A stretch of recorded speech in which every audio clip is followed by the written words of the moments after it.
কলগাছিয়াত অবৈধ জুয়া খেলৰ পয়োভৰ আব্দুল লতিফ আৰু চানমিয়াৰ নেতৃত্বত এই জুয়া খেল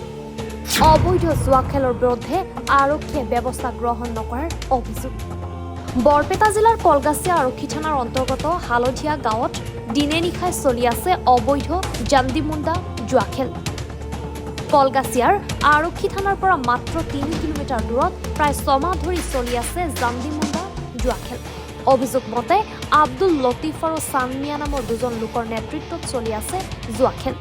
ইপিনে আৰক্ষীয়ে সকলো জানিও চকুমুদা কুলিৰ ভাও জুই থকাৰ অভিযোগ ৰাইজৰ দলৰ নেতাৰ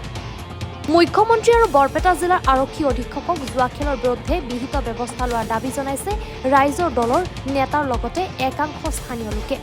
যদি ব্যৱস্থা নলয় তেন্তে গণতান্ত্ৰিক আন্দোলনৰ কাৰ্যসূচী হাতত ল'ব বুলি সকীয়াই দিয়ে বিশেষকৈ ক'বলৈ গ'লে বৰপেটাত জুৱাৰ ৰমৰমী এক পৰিৱেশ আজি হালধীয়া গাঁৱত আব্দুল লতিফ আৰু চানমিয়াৰ নেতৃত্বত বিগত 6 মাহ ধৰি দিনে নিশাই অবৈধ জুৱা খেল চলাই আছে জান্দিমুণ্ডা চলাই আছে জাতীয় দল সংগঠন আমচু কৃষক মুক্তি বিভিন্ন দল সংগঠনে বাৰম্বাৰ জিলা প্ৰশাসনক দাবী উত্থাপন কৰি আহিছে যে জুৱা খেল বন্ধ কৰিব লাগে কিন্তু কি ৰহস্য জড়িত হৈ আছে যে বৰপেটা জিলা প্ৰশাসন আৰু অসম চৰকাৰে এই জুৱা খেল এতিয়ালৈকে বন্ধ কৰিব পৰা নাই আব্দুল লতিফ আৰু চানমিয়া কি বৰপেটা এছপিতকৈ ডাঙৰ হ'ল নেকি বৰপেটা ডিচিতকৈ ডাঙৰ হ'ল নেকি যে এছপি বা কলগাছিয়া থানা বা জিলা প্ৰশাসনতকৈ ডাঙৰ মানুহ হৈ গ'ল নেকি চানমিয়া আৰু আব্দুল লতিফ বহু সংবাদ মাধ্যমে নিউজ কৰিলে বহু পেপাৰ কাট আমি দেখিলোঁ বহু দল সংগঠনে দাবী উত্থাপন কৰিলে অতি নিৰ্লজ্জভাৱে আজি পৰ্যন্ত হালধীয়াত জুৱা খেল চলি আছে ধিক্কাৰ জনাইছোঁ অসম চৰকাৰক ধিক্কাৰ জনাইছোঁ বৰপেটা জিলা প্ৰশাসনক আজি বিভিন্ন সংবাদ মাধ্যমে বা বিভিন্ন নেতাই অভিযোগ উত্থাপন কৰিছে যে এই জুৱাৰ লগত সম্পূৰ্ণভাৱে জিলা প্ৰশাসন জড়িত আছে ইতিমধ্যে সন্দেহটো স্পষ্ট হৈ গৈছে আৰু ফুটি উঠিছে আজি জিলা প্ৰশাসন যদি জড়িত নাথাকে এনেকুৱা চানমিয়া এনেকুৱা আব্দুল লতিফে কেনেকৈ জুৱা খেল চলাব পাৰে গতিকে পুনৰ হিমন্ত বিশ্ব শৰ্মা ডাঙৰীয়াক মই আহ্বান জনাইছোঁ যে আধুনিক বিশ্বত য'ত আমি ভাল ভাল চিন্তা কৰিব লাগে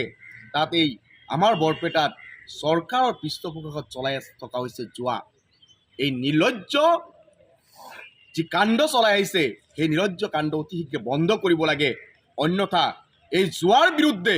অসমৰ বিভিন্ন দল সংগঠন একত্ৰিত কৰি মুখ্যমন্ত্ৰীৰ বাসভৱন ঘেৰাও কৰিবলৈ আমি কুণ্ঠাবোধ নকৰোঁ কাৰণ জিলা প্ৰশাসনক আমি দেখিলোঁ এতিয়া আমি এখোজ আগুৱাই গৈ